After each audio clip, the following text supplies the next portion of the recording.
Assalamualaikum warahmatullahi wabarakatuh.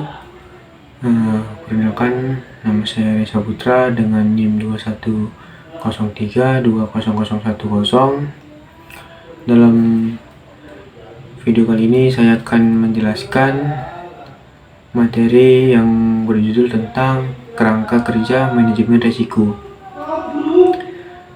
Nah, sebelum itu kita harus tahu dulu apa kerangka kerja manajemen risiko. Kerangka kerja manajemen risiko adalah sebuah pendekatan sistematis yang digunakan oleh organisasi untuk mengidentifikasi, mengevaluasi, dan mengelola risiko yang terkait dengan operasional, keuangan, dan aspek lain dari bisnis mereka. Kerangka kerja manajemen risiko juga membantu dalam mengelola risiko secara efektif melalui penerapan proses manajemen risiko pada berbagai tingkat dan dalam konteks tertentu organisasi. Tujuan kerangka kerja manajemen risiko itu juga untuk memastikan bahwa informasi tentang risiko yang berasal dari proses manajemen risiko secara memadai dilaporkan dan digunakan sebagai dasar pengambilan keputusan dan pemenuhan akuntabilitas di semua tingkat organisasi yang relevan.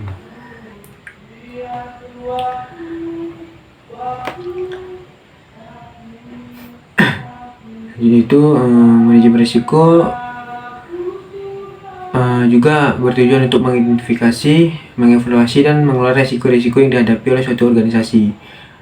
Tujuan utamanya juga itu yang pertama, melindungi nilai organisasi. Salah satu tujuan utama manajemen risiko adalah melindungi nilai organisasi dari kerugian finansial atau reputasi yang disebabkan oleh risiko-risiko yang tidak terkelola dengan baik.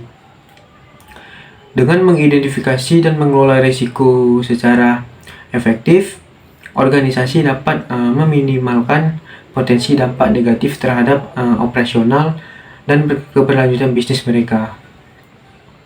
Yang kedua itu ada meningkatkan pengambilan keputusan. Manajemen risiko membantu organisasi dalam mengambil keputusan yang lebih baik dengan menyediakan informasi yang relevan mengenai risiko-risiko yang terkait dengan berbagai alternatif tindakan. Dengan pemahaman yang lebih baik tentang risiko-risiko yang mungkin timbul, pemimpin organisasi dapat membuat keputusan yang lebih terinformasi dan dapat dipertanggungjawabkan.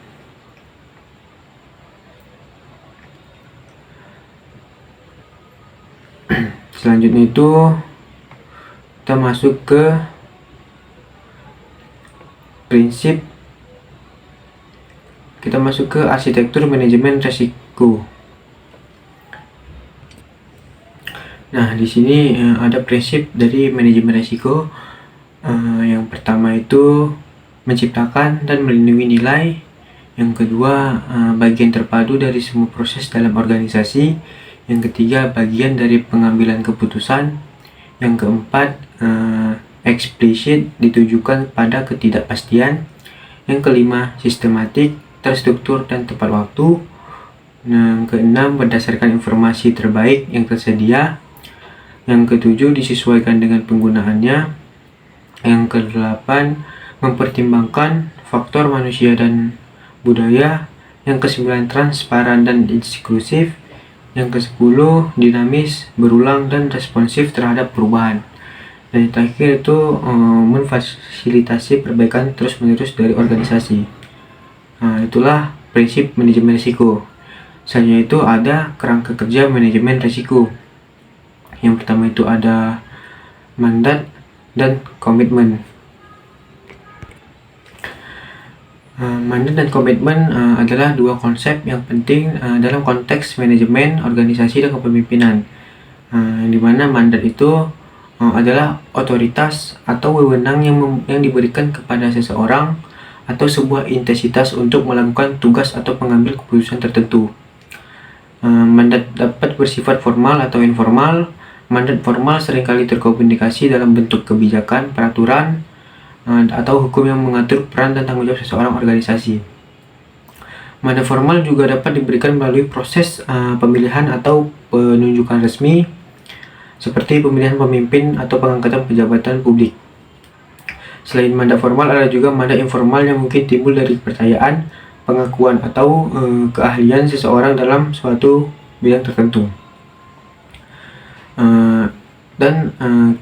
Komitmen adalah kesediaan atau keterikatan seorang atau sebuah entitas terhadap tujuan, nilai, atau tindakan tertentu. Komitmen juga ada komitmen pribadi. Komitmen juga dapat menjadi bagian dari budaya organisasi, dan komitmen dapat diekspresikan melalui tindakan nyata, konsistensi dalam perilaku, atau pengorbanan untuk mencapai tujuan yang diinginkan.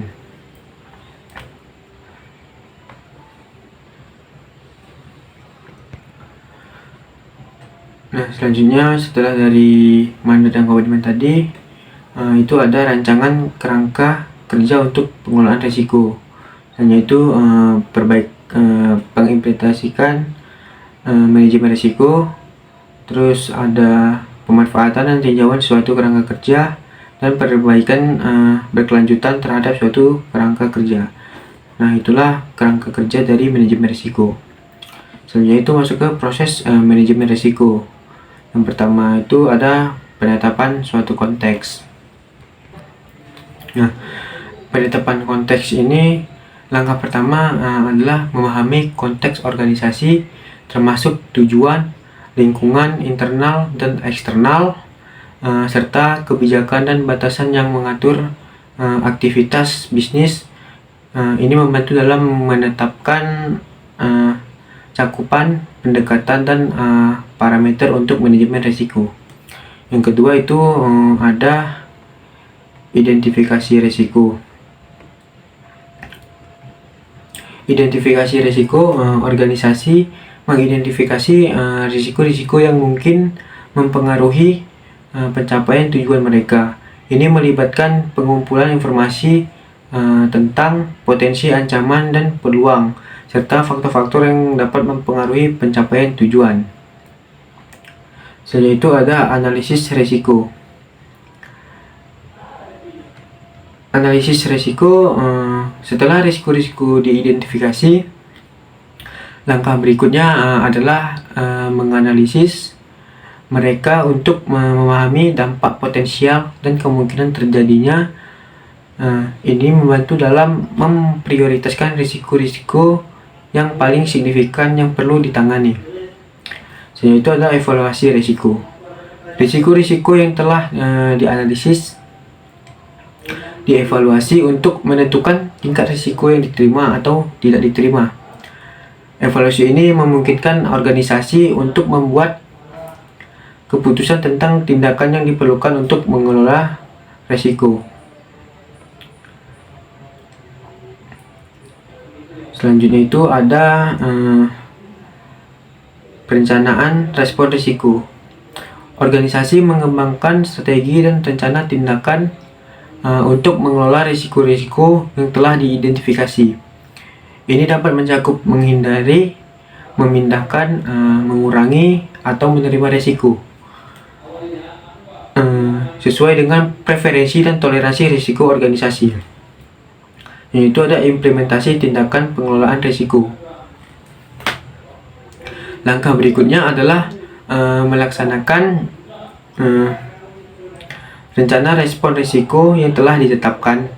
Ini melibatkan pengambilan tindakan konkret untuk mengurangi risiko atau meningkatkan kemungkinan mencapai hasil yang diinginkan. Selanjutnya ada pemantauan dan tinjauan. Proses manajemen risiko tidak berhenti setelah tindakan diambil. Organisasi perlu secara teratur memantau risiko-risiko yang telah diidentifikasi, mengevaluasi efektivitas tindakan yang telah diambil, dan meninjau kembali kerangka kerja manajemen risiko mereka sesuai dengan perubahan kondisi dan lingkungan bisnis. Yaitu komunikasi dan konsultasi. Penting untuk menjaga komunikasi yang terbuka dan berkelanjutan dengan semua pemangku kepentingan terkait dengan manajemen resiko, termasuk anggota tim, manajemen, karyawan, pemegang saham, dan pihak eksternal lainnya. Baik, selanjutnya itu ada komponen kerangka kerja manajemen risiko. Yang pertama tadi itu ada mandat dan komitmen, yang dimana mandat itu adalah otoritas atau wewenang yang diberikan kepada seseorang atau sebuah entitas untuk melakukan tugas atau mengambil keputusan tertentu. Dan komitmen adalah kesediaan atau keterikatan seseorang atau sebuah entitas terhadap tujuan, nilai, atau tindakan tertentu. Yaitu ada desain kerangka kerja manajemen risiko, yang dimana proses menyusun struktur dan prosedur yang akan digunakan oleh organisasi untuk mengelola risiko-risiko mereka. Nah, dari desain kerangka kerja pengelolaan risiko tadi, itu yang pertama itu memahami organisasi dan konteksnya. Memahami organisasi dan konteksnya merupakan langkah penting dalam manajemen risiko karena dapat membantu identifikasi, penilaian, dan pengelolaan risiko secara efektif. Menetapkan kebijakan manajemen risiko adalah langkah kunci dalam memastikan bahwa organisasi memiliki panduan yang jelas dan terstruktur untuk mengelola risiko secara efektif. Yang ketiga itu akuntabilitas. Akuntabilitas adalah prinsip atau konsep yang mengacu pada kewajiban atau tanggung jawab seseorang atau sebuah entitas untuk bertanggung jawab atas tindakan, keputusan, atau hasil dari tindakan tersebut. Ini mencakup kemampuan untuk memberikan pertanggungjawaban atas tindakan atau keputusan yang diambil, baik kepada diri sendiri, pihak lain, atau kepada publik secara umum. Yang keempat itu integrasi dalam proses organisasi. Itu merujuk pada upaya untuk menyatukan berbagai elemen, departemen, atau bagian dalam sebuah organisasi agar bekerja secara sinergis untuk mencapai tujuan bersama. Selanjutnya itu yang kelima ada sumber daya, dan yang keenam ada membangun mekanisme komunikasi internal dan pelaporan. Membangun mekanisme komunikasi internal pelaporan efektif adalah kunci untuk menjaga alur informasi yang lancar dan memastikan bahwa semua bagian dalam organisasi dapat bekerja secara terkoordinasi. Yang keenam itu ada dan ketujuh itu ada membangun komunikasi eksternal dan mekanisme pelaporan. Selanjutnya itu menerapkan manajemen risiko. Yang pertama itu menerapkan kerangka kerja untuk mengelola risiko. Yang kedua, pelaksanaan proses manajemen risiko. Selanjutnya itu pemantauan dan peninjauan kerangka. Setelah dilakukannya penerapan tadi, lalu memantau dan melakukan peninjauan. Terus selanjutnya itu perbaikan kerangka kerja yang berkesinambungan. Baik, selanjutnya itu ada penyusunan desain kerangka kerja manajemen risiko.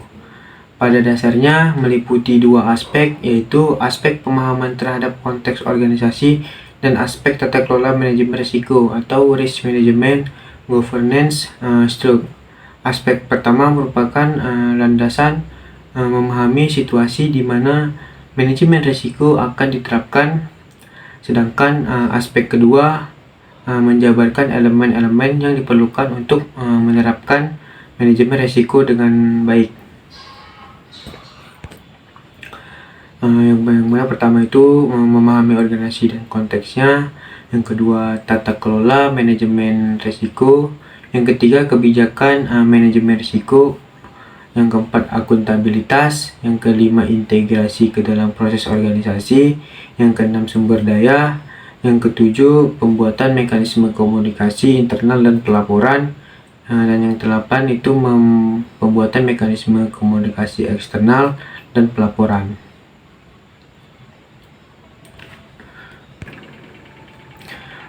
Baik, selanjutnya itu ada memahami organisasi dan konteksnya. Memahami konteks organisasi adalah faktor-faktor yang mempengaruhi cara sebuah organisasi beroperasi, mengembangkan strategi, dan mencapai tujuannya. Konteks organisasi melibatkan pemahaman tentang berbagai aspek yang dapat mempengaruhi kinerja dan keberhasilan organisasi. Konteks eksternal organisasi antara lain itu ada lingkungan budaya, politik, hukum ekonomi, teknologi, geografis, kondisi alam, baik secara domestik, regional, maupun internasional. Yang kedua itu ada faktor kunci dan kecenderungan atau trends yang mempunyai dampak terhadap sasaran organisasi. Yang ketiga yaitu persepsi dan nilai-nilai yang dianut para pemangku kepentingan eksternal organisasi. Dan konteks internal organisasi antara lain yang pertama itu kapabilitas organisasi dalam pengertian sumber daya dan pengetahuan. Yang kedua itu ada sistem informasi, arus informasi, dan proses pengambilan keputusan baik formal maupun informal. Yang ketiga, para pemangku kepentingan internal. Yang keempat, kebijakan, sasaran, dan strategi yang digunakan untuk mencapai sasaran tersebut. Yang kelima yaitu persepsi, nilai-nilai, dan budaya organisasi. Yang keenam ada standar dan model acuan yang digunakan oleh organisasi. Yang terakhir itu struktur atau misalnya governance, peran, dan akuntabilitas. Selanjutnya itu ada tata kelola manajemen risiko.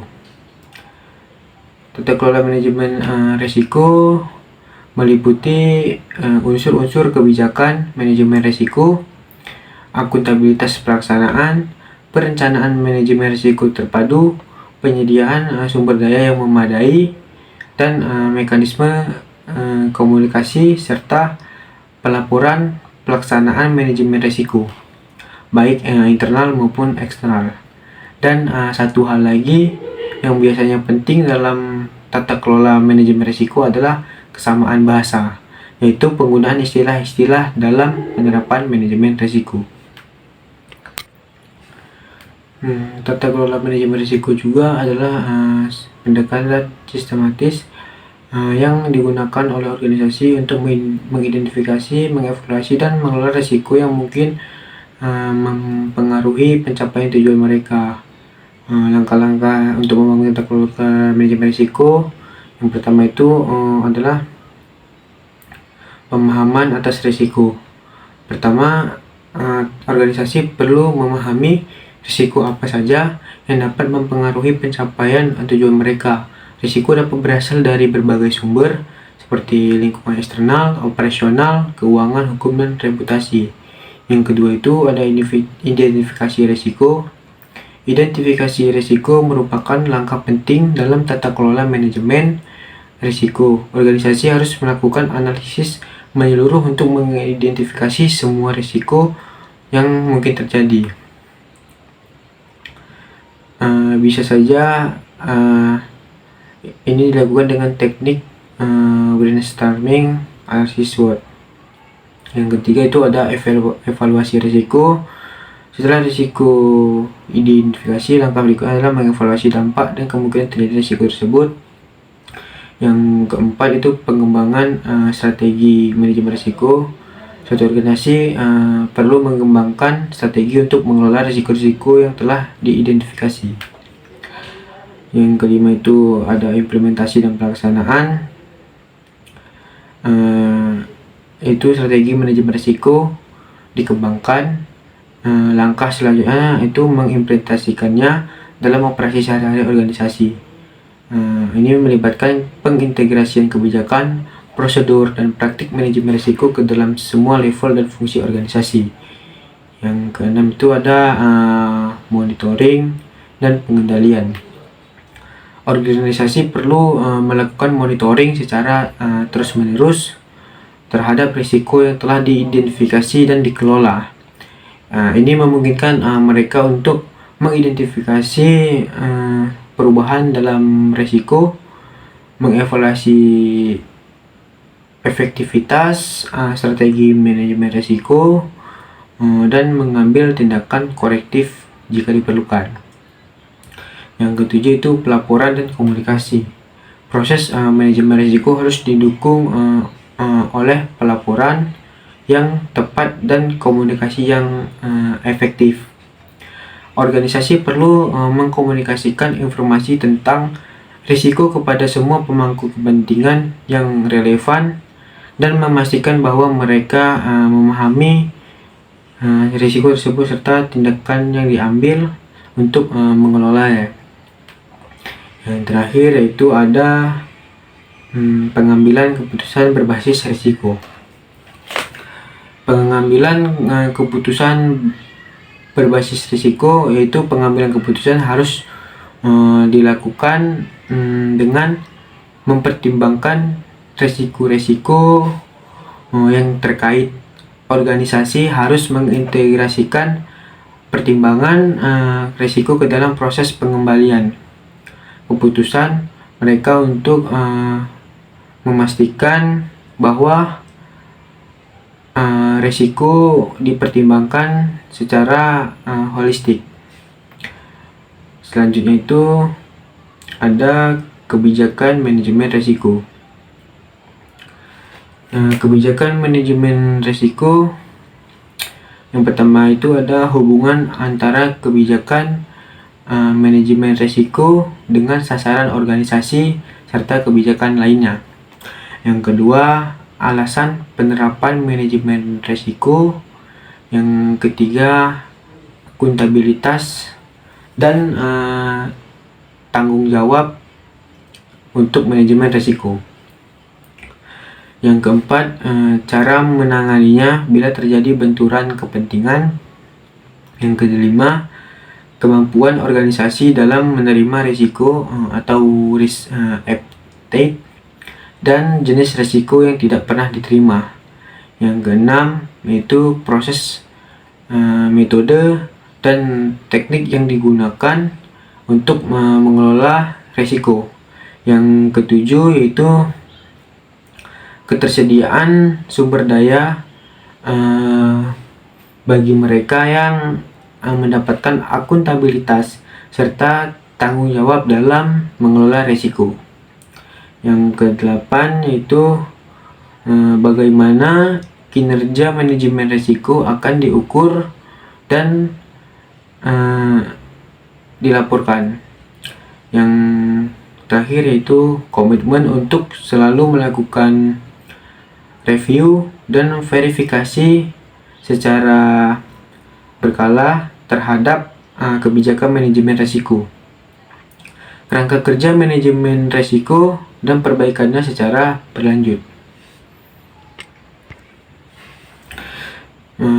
Selanjutnya itu ada akuntabilitas. Akuntabilitas adalah bentuk kewajiban pertanggungjawaban seseorang atau pimpinan, pejabat, atau pelaksana atau suatu organisasi kepada pihak yang memiliki hak atau kewenangan untuk meminta keterangan terkait kinerja atau tindakan dalam menjalankan misi dan tujuan organisasi dalam bentuk pelaporan yang telah ditetapkan secara periodik. Ada juga definisi dari akuntabilitas dari menurut Mursidi itu adalah mempertanggungjawabkan pengelolaan sumber daya serta pelaksanaan kebijakan dan yang dipercayakan kepada entitas pelaporan dan mencapai tujuan yang telah ditetapkan secara periodik.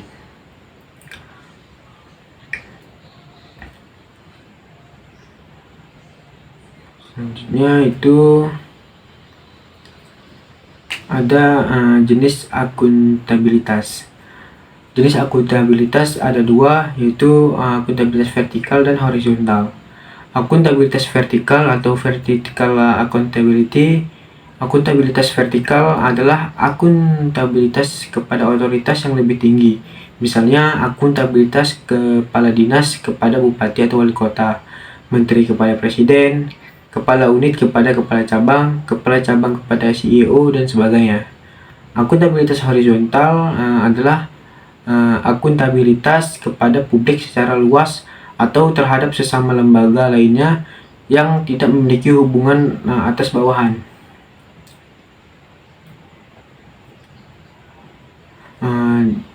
Juga perspektif akuntabilitas ada 5 jenis, yaitu akuntabilitas administratif atau organisasi, yaitu pertanggungjawaban antara pejabat yang berwenang dengan unit bawahannya dalam hubungan hierarki yang jelas. Ada akuntabilitas legal. Akuntabilitas jenis ini merujuk pada dominan publik dikaitkan dengan proses legislatif dan yudikatif. Ada akuntabilitas politik, ada akuntabilitas profesional, dan akuntabilitas moral. Selanjutnya itu ada jenis akuntabilitas. Ada yang pertama itu akuntabilitas hukum dan peraturan. Akuntabilitas yang terkait dengan jaminan adanya kepatuhan terhadap hukum dan peraturan lain yang disyaratkan dalam penggunaan sumber dana publik. Yang kedua itu akuntabilitas proses. Akuntabilitas yang terkait dengan prosedur yang digunakan dalam melaksanakan tugas apakah sudah cukup baik. Yang ketiga akuntabilitas program. Akuntabilitas yang terkait dengan penimbangan apakah tujuan yang ditetapkan dapat dicapai dengan baik, atau apakah pemerintah daerah telah mempertimbangkan alternatif program yang dapat memberikan hasil optimal dengan biaya yang minimal. Yang terakhir itu akuntabilitas kebijakan, yaitu akuntabilitas yang terkait dengan pertanggungjawaban pemerintah daerah dalam terhadap DPRD sebagai legislatif dan masyarakat luas. Nah, di sini juga akuntabilitas itu yang pertama menetapkan siapa yang bertanggung jawab untuk mengembangkan, menerapkan, dan merawat kerangka kerja manajemen risiko. Yang kedua itu menentukan masing-masing pemangku risiko atau risk owners yang bertanggung jawab untuk melaksanakan penanganan risiko dan menjaga pengendalian risiko serta melaporkan informasi tentang risiko. Yang ketiga itu menetapkan ukuran kinerja, mekanisme pelaporan internal dan eksternal, serta proses ekskalasinya sampai ke pimpinan puncak organisasi. Yang kelima itu memastikan tersedianya sistem pemberian persetujuan, pengakuan, hadiah, dan sanksi. Selanjutnya ada integrasi ke dalam proses organisasi.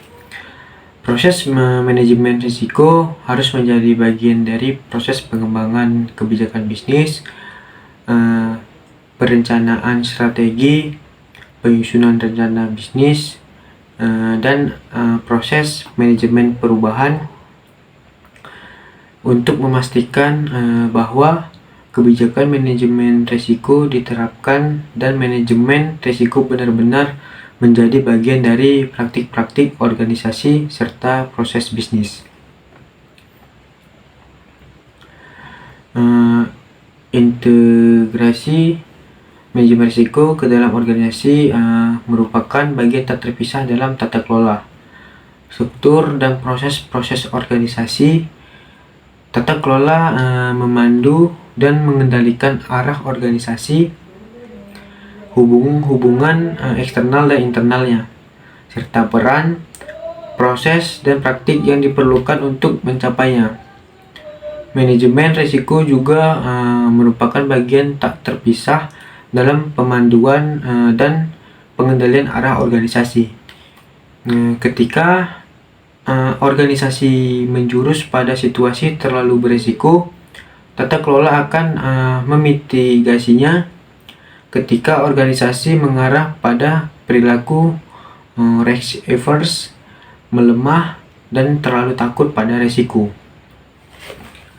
tata kelola akan mengeksploitasi dan membiayai peningkatan pengambilan efektivitas beresiko. Integrasi manajemen risiko merupakan bagian tak terpisahkan dari tata kelola organisasi.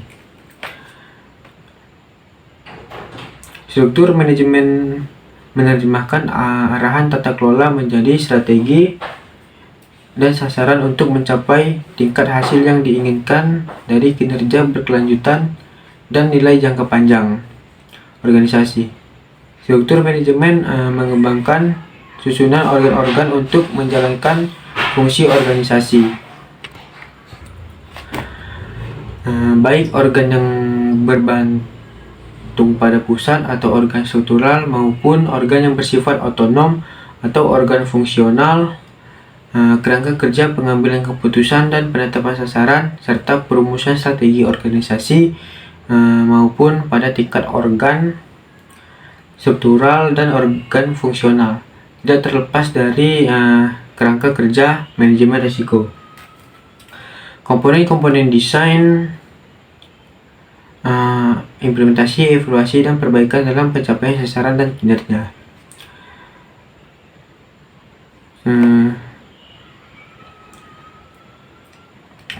Integrasi ke dalam proses organisasi juga menjadi bagian dari proses pengembangan kebijakan bisnis. Selanjutnya itu ada sumber daya. Yang pertama itu personalia dengan pengalaman, keterampilan, dan kemampuan yang memadai serta jumlah yang sesuai dengan kebutuhan. Yang kedua, sumber daya lain yang diperlukan untuk setiap tahapan penerapan manajemen risiko. Yang ketiga itu proses dan prosedur yang terdokumentasi dengan baik dan sistem dokumentasinya, sistem informasi dan manajemen pengetahuan atau knowledge management system. Baik, selanjutnya itu masuk ke pembuatan mekanisme komunikasi internal dan pelaporan. Komponen kunci kerangka kerja manajemen risiko dan setiap perubahan yang terjadi dapat dikomunikasikan dengan baik ke seluruh pihak terkait. Yang kedua, tersedianya cukup laporan tentang efektivitas kerangka kerja manajemen risiko dan hasil dari proses manajemen risiko. Yang ketiga itu informasi hasil penerapan manajemen risiko selalu tersedia di tiap tingkatan yang memerlukan dan pada waktu yang diperlukan. Yang keempat itu terselenggaranya proses konsultasi dengan para pemangku kepentingan internal.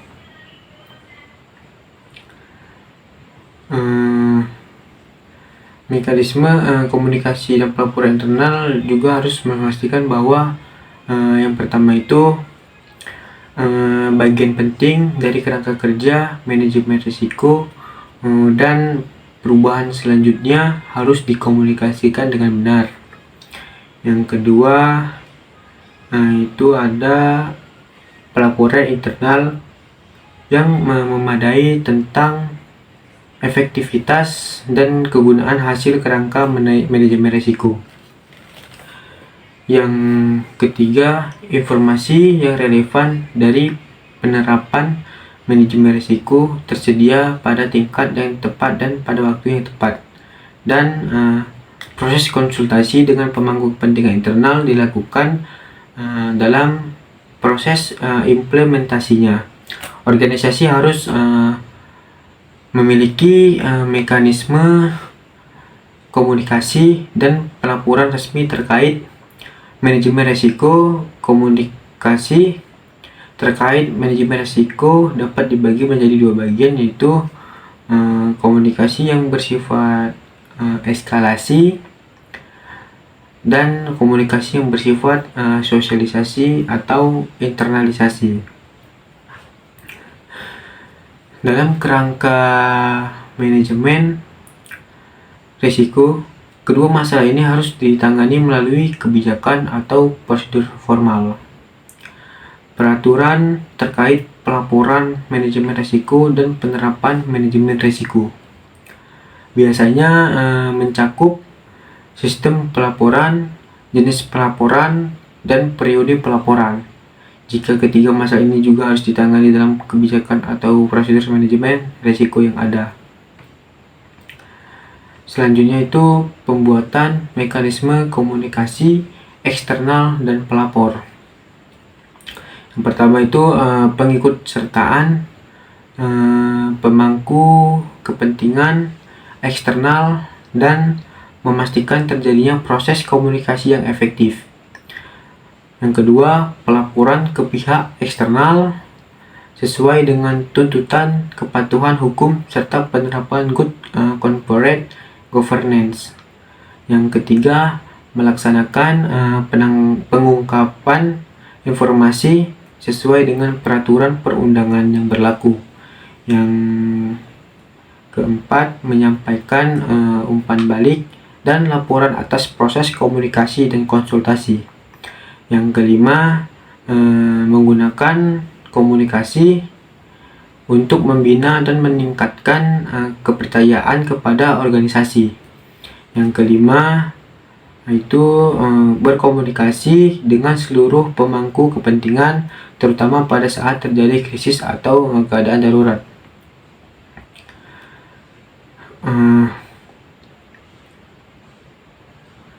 Lalu juga organisasi juga harus mengembangkan dan mengimplementasikan rencana ketika organisasi berkomunikasi dengan pemangku kepentingan eksternal. Yang pertama itu melibatkan pemangku kepentingan eksternal yang sesuai dan memastikan pertukaran informasi yang efektif. Yang kedua, melaporkan kepada pihak eksternal tentang kepatuhan terhadap persyaratan hukum, peraturan, dan administratif. Yang ketiga, memberikan umpan balik dan pelaporan tentang komunikasi dan konsultasi. Yang keempat, gunakan komunikasi untuk membangun kepercayaan dan organisasi. Dan yang terakhir yaitu komunikasi dengan pemangku kepentingan dalam keadaan darurat atau krisis. Selanjutnya itu ada tentang penerapan manajemen risiko. Yang pertama, penerapan kerangka kerja manajemen risiko. Yang pertama, menetapkan strategi dan waktu yang tepat untuk menerapkan kerangka kerja ini. Yang kedua, menerapkan kebijakan manajemen risiko dan proses manajemen risiko pada proses-proses organisasi. Yang ketiga, mematuhi semua ketetapan, peraturan, perundangan yang berlaku. Yang keempat, mendokumentasikan proses pengambilan keputusan, termasuk proses penentuan sasaran yang sesuai dengan hasil dari proses manajemen risiko. Yang kelima itu menyelenggarakan sosialisasi dan pelatihan manajemen risiko. Yang keenam, melakukan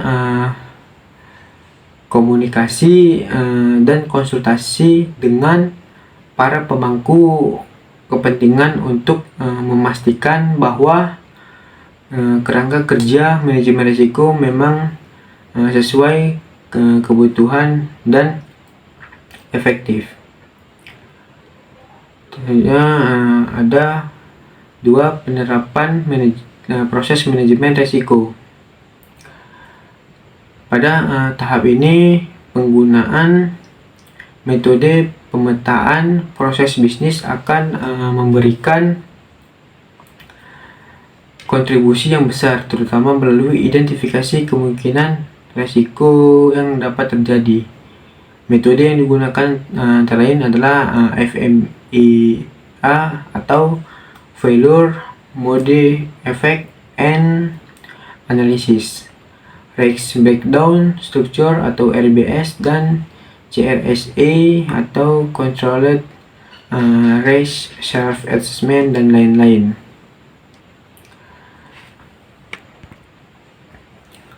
Selanjutnya itu prinsip dasar untuk penerapan manajemen risiko pada proses bisnis. Yang pertama, harus memahami apa saja sasaran atau objektif proses bisnis tersebut. Yang kedua itu harus mengidentifikasi apa saja yang dapat menghambat tercapainya sasaran bisnis proses tersebut. Yang ketiga itu ada pengendalian. Jadi setelah memahami dan mengidentifikasi, langkah selanjutnya itu pengendalian, apakah yang harus dilakukan agar risiko-risiko tersebut dapat ditiadakan atau dikurangi. Selanjutnya itu dari prinsip dasar, maka dikembangkan beberapa hal guna mempersiapkan penerapan manajemen risiko. Yang pertama itu ada proses bisnis. Proses bisnis adalah serangkaian langkah atau tindakan yang diambil oleh suatu organisasi untuk mencapai tujuan tertentu. Ini mencakup segala hal, mulai dari pengelolaan sumber daya hingga pelaksanaan tugas-tugas harian, pemantauan kinerja, dan perbaikan berkelanjutan. Jenis proses bisnis yang pertama itu ada proses bisnis operasional. Itu adalah melibatkan tugas-tugas sehari-hari yang diperlukan untuk menjalankan bisnis. Yang kedua, proses bisnis strategis. Proses ini berkaitan dengan pengambilan keputusan strategis yang mempengaruhi arah dan pertumbuhan usaha. Nah, ini melibatkan perencanaan jangka panjang, analisis pasar, pengembangan produk, dan inovasi. Yang ketiga itu proses bisnis pendukung. Proses ini mendukung proses operasional dan strategis dengan menyediakan layanan pendukung. Yang keempat, proses bisnis inti. Proses ini adalah yang sangat spesifik untuk bisnis tertentu dan seringkali merupakan sumber daya unik yang membedakan mereka dari pesaing. Yang kelima itu proses bisnis kolaboratif. Proses ini melibatkan kerja sama dengan pihak eksternal seperti pemasok, mitra usaha, atau pelanggan. Kolaborasi yang efisien dalam proses ini dapat meningkatkan efisiensi dan inovasi. Selanjutnya itu yang kedua ada ukuran keberhasilan proses, dan yang ketiga ukuran resiko. Ukuran resiko itu adalah untuk ukuran standar seberapa besar kemungkinan atau frekuensi atau likelihood risiko akan terjadi dan seberapa besar dampak atau konsekuensi yang mungkin akan dihadapi dari risiko yang mungkin terjadi. Yang keempat itu tindakan pengendalian.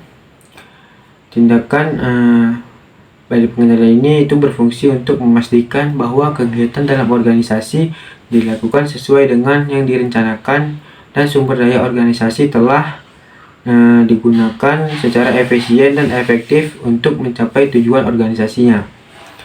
Pengendalian digunakan oleh para manajer untuk membuat langkah-langkah agar seluruh komponen di dalam sebuah organisasi dapat sejalan dengan apa yang diinginkan dan yang direncanakan.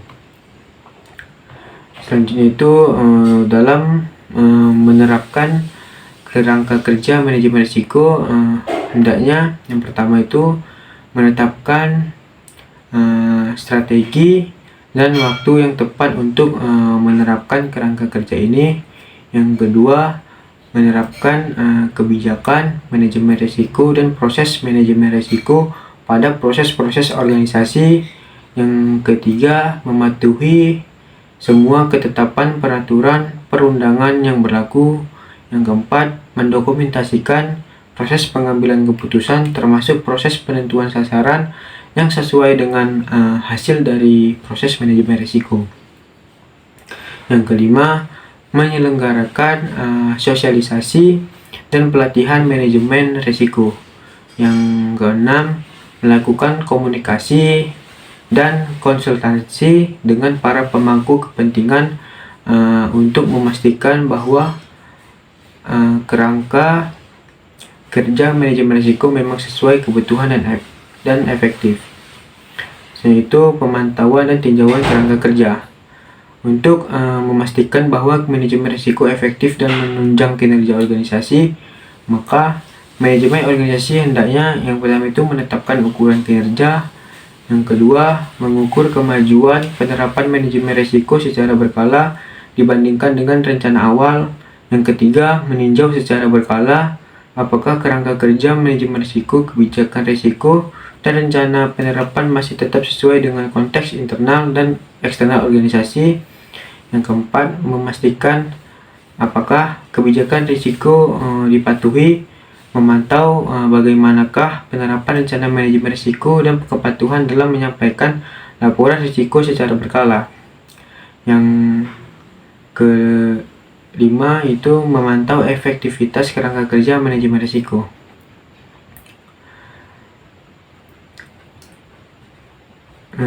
Itu mengenai uraian apa yang harus dimonitor dan ditinjau dapat dilihat lebih rinci pada lembar kerja profil proses. Yang pertama, patokan pertama adalah ukuran keberhasilan, patokan kedua adalah langkah pengendalian, patokan ketiga adalah risiko diantisipasi, dan patokan keempat adalah sasaran bisnis proses tersebut. Dan perbaikan kerangka kerja secara berkelanjutan. Pengcek merupakan proses pemantau dan pemeriksa apakah rencana yang ditetapkan telah diterapkan secara benar. Jika telah diterapkan secara benar, akan menghasilkan seperti yang diharapkan, dan jika terdapat penyimpangan, maka dilakukan tindakan perbaikan sesuai dengan hasil cek, serta perbaikan secara awal sesuai dengan kebutuhan yang bersifat dinamis. Tindakan perbaikan sesuai dengan hasil monitoring pada tahap sebelumnya yang akan meningkatkan kerangka kerja manajemen risiko, kebijakan risiko, dan rencana manajemen risiko. Dan tindak lanjut ini diharapkan akan meningkatkan dan memperbaiki manajemen risiko organisasi serta budaya risiko organisasi. Mungkin itu saja pemaparan presentasi penjelasan tentang kerangka kerja manajemen risiko. Mungkin itu saja, lebih dan kurang saya mohon maaf. Saya akhiri. Assalamualaikum warahmatullahi wabarakatuh.